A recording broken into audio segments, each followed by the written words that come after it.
Let's fast forward to present day now. Dolton citizens are beyond fed up, beyond. They've had enough of the mayor's antics now that she's a national laughingstock, so they're calling for her resignation. And to residents, she's no longer the super mayor. She's the Dolton dictator. Why? Well, when residents tried to make their voices heard, when they tried to let the mayor know of their dismay with her, they couldn't because they were locked out of their own village hall on Monday. Dolton officials are blaming safety concerns, but residents are pointing the finger at Henyard. Over 100 residents showed up, but only about 40 were allowed inside. This was the chaotic protest on Monday. Take a look. Let us in! This is what democracy looks like. Show me what democracy looks like. But at least the majority of the people in Dolton should be able to think like the mayor does. She's scary. She's absolutely scary. Why can't we get in our public building to have meetings? Why are meetings being canceled? Why can't we have transparency what's going on with our tax dollars? See, that's a true protest. The people are angry, and I get it. They want answers. Where's the money? The city of Dolton, just 20 minutes south of downtown Chicago. And if you know downtown Chicago, well, it's not too far off. The per capita income for Dolton is only about $28,000, so it's no Abu Dhabi. And for the 40 or so residents that made it inside the meeting on Monday, they had these words for Henyard. And you can see the distraught all over their faces. You know what happened in Vegas. You know what happened. And you should be addressing it, saying something to the residents about it. I have cancer. Of course I do. Tiffany stole money from a cancer foundation. How dare you? How dare you steal? And I helped you with your campaign. How dare you steal from us? I had to buy my wigs. Are you going to reimburse me for the wigs that I've been spending my money on? And they say that you're the worst mayor in America. I agree. Monday's meeting was a flashpoint and an absolute media frenzy as seemingly every local news network was there. Joining us now to discuss, Bobby Eberle, the host of the 13-Minute News Hour. Bobby, thanks for being with us tonight. Very important news night. So when you look what's going on here, right? We got the billboards, TikTok, calendars, music videos, trips in Vegas. The people of Dolton have cracked the code.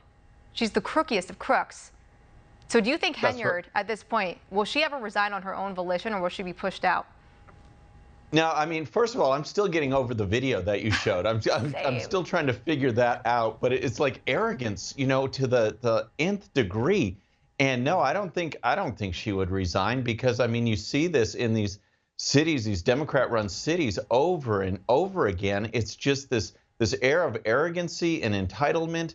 And hey, I got elected, so now I'm not an elected official accountable to the people. I'm some kind of, you know, dictator, some monarch, or some queen of Dolton. It's insane. It's crazy what she's doing. She can't run the city. And you always, you know, conservatives especially, always end up scratching their heads wondering, how do these people get elected? But maybe, you know, just maybe they've had enough and they'll run her out. But I don't think she's going to go on her own.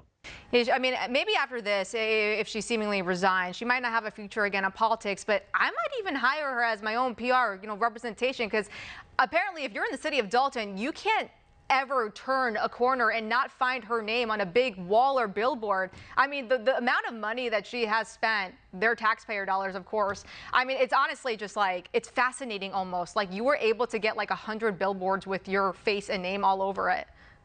Yeah, I know. Who wouldn't want that? And you're right. You hit the nail on the head. She's very accomplished. I saw some of her comments. You know, you played a lot of the public testimony, but she's made a lot of comments just saying, hey, this is all blown up. It's just clickbait. People are checking out this popular super mayor and everything. So she's milking it, and we'll see how far it goes because she's definitely keyed in on something. I mean, she's got her name out there. She's got her picture out there. And it doesn't seem like she's ready or willing to stop. So, yeah, she's going to keep going. And maybe we could take a lesson on that because she is spinning this like I've never seen.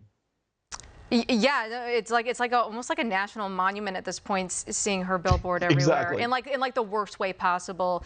So this is what we know. She double dips both as the mayor of Dolton and the supervisor of Thornton Township. Now she allegedly makes $300,000 a year. So you're thinking, okay, this math doesn't add up. You got $300,000. That's going to cost a lot more than, for like 100 billboards up, a magazine, government buildings, everything. It's going to cost a lot more money. So already some inconsistencies with that. But she also did this. The incoming person, who, if she's not reelected as the township supervisor in the next election, the incoming person that would fill that gap, she is now trying to get them a 90% pay cut. She's advocating for a 90% pay cut. The amount of power that she has, I don't even know how something like that gets passed. But that's not the only thing, Bobby. The police is even in her pocket, and she allows officers to do unlimited overtime, which, if you know law enforcement, overtime's a huge thing, especially with the economy right now. You want to be doing overtime. So she lets the officers do overtime, and it's kind of like this quid pro quo we're seeing. But Democrats voted for this. They voted for this power-hungry narcissist, for her name to be thrown out there, just for the likes of Trump as well. That's how much recognition she wants to get. She wants to be trending on Twitter. She wants everybody to talk about her, be the talk of the town. And now they see why their taxpayer dollars aren't going towards the things that the city of Dolton might need. Yeah.